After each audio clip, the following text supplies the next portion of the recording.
आज मैं आपको सुनाने वाला हूँ श्री राम जी के पूर्वज महान गोभक्त राजा दिलीप की कहानी। आदरणीय और पूज्य जो टले ना उनका मान, भूल जो हो उसके लिए प्रायश्चित विधान। अयोध्या के महान सम्राटों में भगवान श्री राम के पूर्वज महाराज दिलीप बहुत प्रख्यात है। इनका एक नाम खदवांक भी था। संसार के महान गोभक्तों में महाराज दिलीप का नाम अत्यंत आदर के साथ लिया जाता है। अत्यंत पराक्रमी महाराज दिलीप को कोई संतान ना थी। वे अपनी यह चिंता लेकर अपने कुलगुरु वशिष्ठ जी के सम्मुख उपस्थित हुए। वे अपनी महारानी मगध कुमारी सुदर्शना के साथ गुरुदेव को प्रणाम कर बोले, गुरुवर, मुझसे ऐसा कौन सा अपराध हुआ है जो मुझे कोई संतान प्राप्त नहीं हुई? क्या मेरी मृत्यु के पश्चात मेरे राज्य का कोई भी उत्तराधिकारी ना होगा?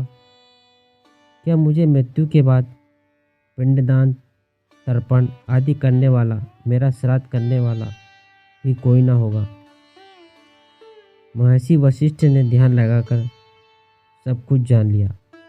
वे बोले, राजन, जब आप देवताओं की युद्ध में सहायता करके लौट रहे थे, तब मार्ग में एक वृक्ष के नीचे खड़ी अनेक गायों से घिरी कामधेनु को आपने प्रणाम नहीं किया।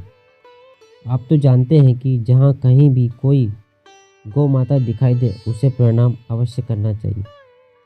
इसी अपराध के कारण आप निसंतान हैं। राजा को अपनी भूल अनुभव हुई। वे विनयपूर्वक बोले, क्या अनजाने में हुआ अपराध भी क्षमा योग्य नहीं? गुरुदेव, आप इस अपराध का जो भी प्रायश्चित बताएं, मैं करने को तैयार हूँ। पहले तो कोई अपराध ही ना करना, पर किसी कारण कोई अपराध हो भी जाए तो अपने अपराध के लिए विनम्रता से क्षमा मांग लेना महान लोगों का लक्षण है। वशिष्ठ जी ने कहा, गोवंश का अपमान हुआ है, इसलिए प्रायश्चित भी गो सेवा ही हो सकती है। मेरे आश्रम में कामधेनु की संतान नंदिनी है। आप दोनों पति पत्नी पूरी निष्ठा से इसकी अखंड सेवा करें। इससे आपको अवश्य एक पुत्र की प्राप्ति होगी। केवल शाम को एक बार गाय के दूध का ही आहार लेते हुए अपना सारा राजकार्य योग्य मंत्रियों को संभाल कर राजा दिलीप अपनी पत्नी सहित नंदिनी गौ की सेवा करने लगे।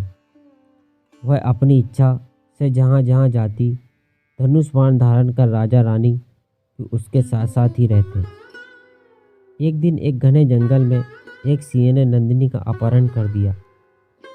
राजा ने वनराज को गाय को छोड़ देने को कहा। सिंह बोला, आप तो सूर्यवंश के महान वंशज हैं।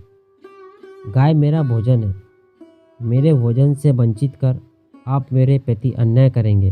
राजा दिलीप ने सिंह को अन्य आहार उपलब्ध कराने का प्रस्ताव दिया, लेकिन सिंह ने कहा, आप अपने व्रत की पूर्ति और गुरु की प्रसन्नता के लिए इस एक जीव को बचाकर दूसरे निरपराध प्राणी को मेरा भोजन बनाए, यह अधर्म नहीं होगा?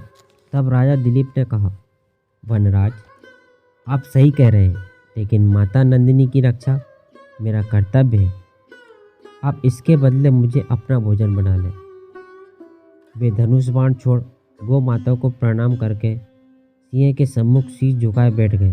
सिंह ने नंदिनी को छोड़कर उन पर आक्रमण के लिए छलांग भरी, पर घोर आश्चर्य सिंह हवा में ही दृश्य हो गया। नंदिनी बोली, राजन, मैं आपकी गो भक्ति और सेवा से बहुत संतुष्ट हूँ।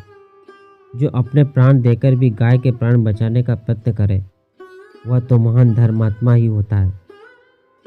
ऐसे पुण्य आत्मा गोभक्त का वंश चलना ही चाहिए। जाओ, मेरी कृपा से तुम्हें एक परमवीर पुत्र की प्राप्ति होगी। वे अयोध्या लौट आए और समय अनुसार उन्हें महान यशस्वी भागीरथ नामक पुत्र प्राप्त हुआ। कहानी अच्छी लगी हो तो वीडियो को लाइक करें, चैनल को सब्सक्राइब करें और कमेंट्स बॉक्स में हमें ज़रूर बताएं।